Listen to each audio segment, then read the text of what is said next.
नाशिकच्या रामकुंडावर स्नानासाठी मोठी गर्दी पाहायला मिळते। त्रिपुरारी पौर्णिमेनिमित्त भाविकांनी गर्दी केली आहे। आज त्रिपुरारी पौर्णिमा अर्थातच कार्तिक पौर्णिमा निमित्त नाशिकच्या रामकुंड परिसरात भाविकांनी गर्दी केली आहे। कार्तिक पौर्णिमेला विशेष असे महत्त्व असल्याने भाविकांनी ही पर्वणी साधली आहे। स्नान झाल्यानंतर कार्तिक स्वामींचे दर्शन घेण्यात येते।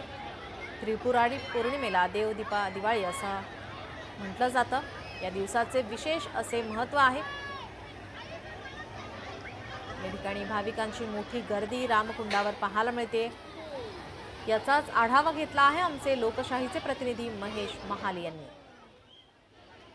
त्रिपुरारी पौर्णिमा अर्थातच कार्तिक पौर्णिमेनिमित्त नाशिकच्या रामकुंड परिसरात भाविकांनी मोठ्या प्रमाणात गर्दी केलेली आहे। खरं तर कार्तिक पौर्णिमेला विशेष असं महत्त्व आहे। खरं तर या दिवशी जे आहे ते शिवशंकराने त्रिपुराचा वध केला होता अशी आख्यायिका आहे आणि हिंदू धर्मामध्ये याला विशेष असं अनन्यसाधारण महत्त्व आहे। खरं तर देव दीपावली म्हणून देखील या दिवसाला ओळख आहे आणि एकूणच या दिवसाचं महत्त्व साधून खरं तर भाविक जे आहे ते मोठ्या संख्येने जे आहे ते रामकुंड परिसरामध्ये दाखल झालेले आहे आणि रामकुंडाच्या या पवित्र अशा रामकुंडात स्नान केलं जात आहे। भाविकांनी मोठ्या प्रमाणात सकाळपासूनच गर्दी केलेली आहे। खरं तर या पर्वणीचा दिवस साधत महिला भाविक असतील, नागरिक असतील यांनी मोठ्या प्रमाणात नाशिकच्या रामकुंड परिसरात गर्दी केलेली आहे आणि एकूणच त्रिपुरारी पौर्णिमेनिमित्त अर्थातच कार्तिक पौर्णिमेनिमित्त ही पर्वणी साधत खरं तर रामकुंडामध्ये स्नान करण्याचा जो योग आहे तो भाविकांना या ठिकाणी आल्याचं आपल्याला बघायला मिळतंय।